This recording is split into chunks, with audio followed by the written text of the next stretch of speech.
La phase nationale des auditions des victimes des crises survenues en Côte d'Ivoire de 1990 à 2011 a démarré le jeudi 24 avril 2014 pour une période de 3 mois.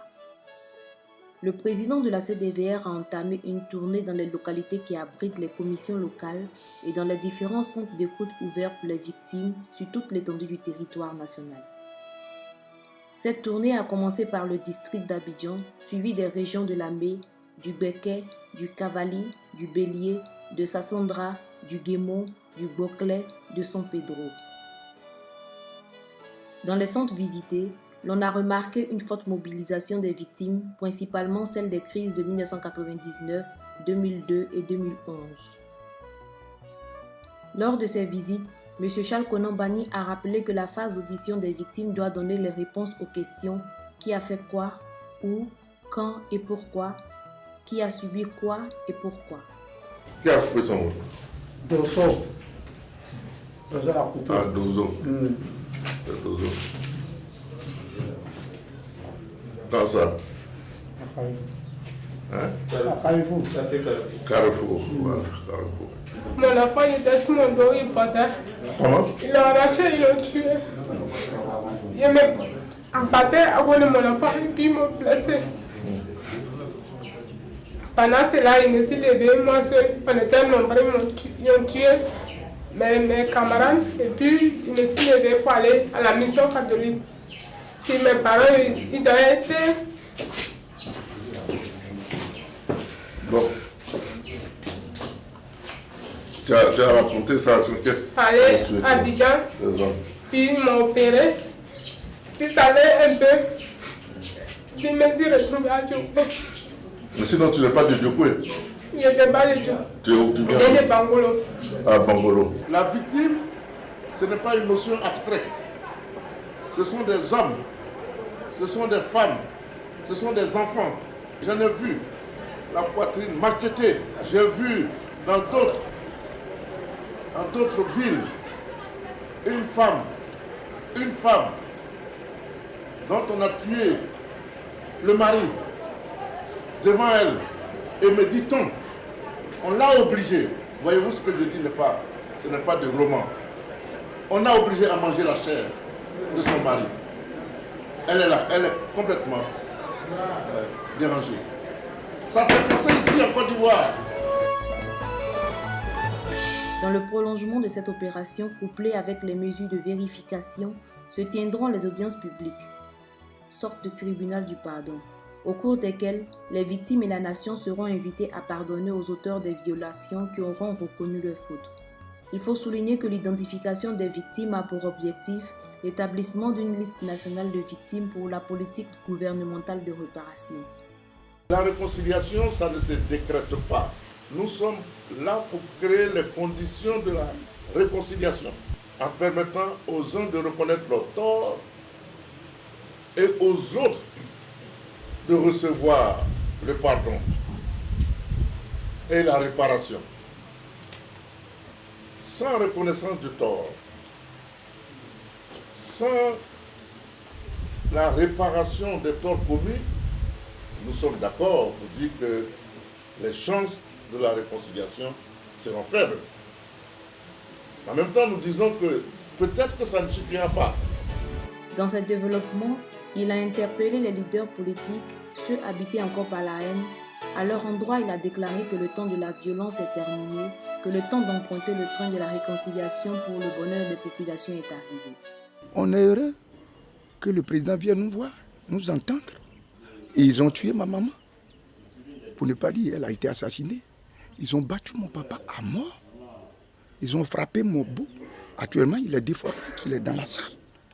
Nous souhaitons une réconciliation. De vengeance à vengeance, c'est le chaos. Au moment où le peuple de Côte d'Ivoire, à 85%, est d'accord pour se réconcilier, nous avons encore nos leaders politiques qui ont de la peine à être au diapason avec le peuple. À nos leaders politiques, le temps est arrivé pour eux de faire l'effort d'être à l'écoute de leur population, de faire l'effort. Le pouvoir n'a de sens, n'a de valeur que lorsqu'il reflète les aspirations profondes du peuple pour lequel on se désigne pour en assurer le leadership et le bonheur. Aussi, a-t-il ajouté qu'il convient désormais de dire plutôt qui aime la paix prépare la non-violence et non qui aime la paix prépare la guerre. Car selon lui, personne ne peut construire durablement quand il n'y a pas de paix et la sécurité. Le président de la CDVR a précisé que ce n'est pas tant pour rappeler aux uns et aux autres les mauvais souvenirs, mais pour reconnaître les souffrances endurées afin d'expier les douleurs. C'est le passage obligé pour écrire une nouvelle page de l'histoire de la Côte d'Ivoire, page de concorde et de paix. Pour y arriver, il est bon que l'on n'oublie pas ce qui s'est passé, car l'oubli conduit au recommencement, au déni. A l'inverse, la repentance sincère conduit au pardon vrai pour une réconciliation durable. C'est le début de la guérison. La personne qui peut, qui vient et qui peut raconter son histoire à une oreille attentive, part soulagée. De la même façon d'ailleurs que la personne qui a le courage de dire oui, je reconnais qu'à un certain moment j'ai commis tel acte, vraiment ma conscience m'interroge et je viens vous confier, elle part aussi délivrée, libérée. Vous voyez le travail de recherche de vérité. La recherche de vérité a pour conséquence la restauration de l'homme, que ce soit la victime ou l'auteur, dans sa dignité d'homme. La restauration. Ce que nous faisons là, ça s'appelle aussi une justice restaurative. C'est pour toutes ces raisons que le président de la CDVR a invité les Ivoiriens à s'approprier le processus, car pour lui, ce qui arrive à la Côte d'Ivoire n'est pas une fatalité. La nation peut renaître de ses cendres. Nous devons demander pardon parce que nous avons offensé notre pays. Nous tous, que nous ayons commis cet acte-là ou pas, nous sommes responsables. Nous devons avoir la grandeur d'âme de considérer que nous sommes responsables de ces actes odieux. Et c'est pour ça que pour ma part, puisque j'ai accepté de conduire cette mission, lorsque nous l'avons lancé l'opération à Treichville, au palais de la culture, je me suis mis à genoux pour vous demander pardon. Non seulement vous tous qui êtes là, mais encore une fois, tous ceux qui ont subi et qui ne sont plus là. Mais demandez pardon aussi à Dieu. Nous sommes toujours dans cette dynamique. Il n'y a que la mort qui n'a pas de remède. Toute autre situation a un remède. Le remède, là, c'est dans le cœur, c'est dans la volonté d'en sortir. À l'étape de la région du Go, le vagabond de la paix et de la réconciliation en a profité pour saluer la notabilité de Mama, village natal de l'ex-président Laurent Gbagbo. Le chef, très souffrant, est interné à Abidjan, dans un hôpital. C'est ça. Et le président a envoyé le saluer, envoyé quelqu'un le saluer.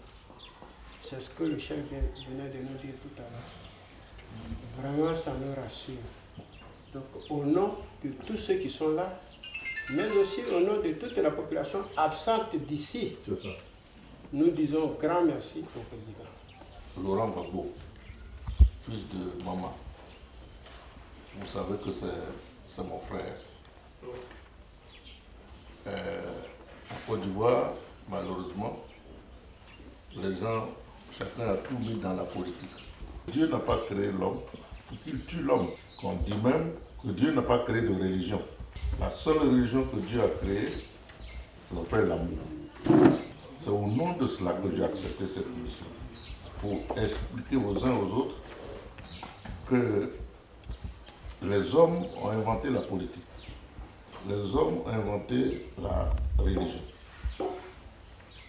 Mais alors même que la politique et la religion doivent unir les hommes ont fait pour que ce soit des facteurs de division. Moi, je ne suis pas d'accord là-dessus. Et deuxièmement, je considère que la meilleure manifestation de l'affection que l'on peut porter à quelqu'un, c'est quand la personne est en difficulté. Ce n'est pas quand tout va bien. Quand Gbagbo était ici, je ne suis jamais venu à Mama. J'aurais pu venir. J'ai envoyé des gens. Chaque fois qu'il y a des événements ici, on a perdu son beau-père, etc., etc. Moi-même, je ne suis jamais venu. Je suis content d'être venu. Pour la première fois, vous étiez la chef à l'enterrement de Kouyo Pipeline. Moi, je suis venu pour deux raisons. Parce que on m'a dit que c'est son frère. Et quand il a appris que je suis venu à l'enterrement de Kouyo Pipeline, voilà le message qu'il m'a envoyé. Je remercie pour ça. C'est un geste que je n'oublierai jamais. Parce que Kouyo et moi, on a tété le même sein. C'est tout à fait naturel que l'on manifeste de la solidarité, de la compassion. Donc je suis venu pour ces raisons-là.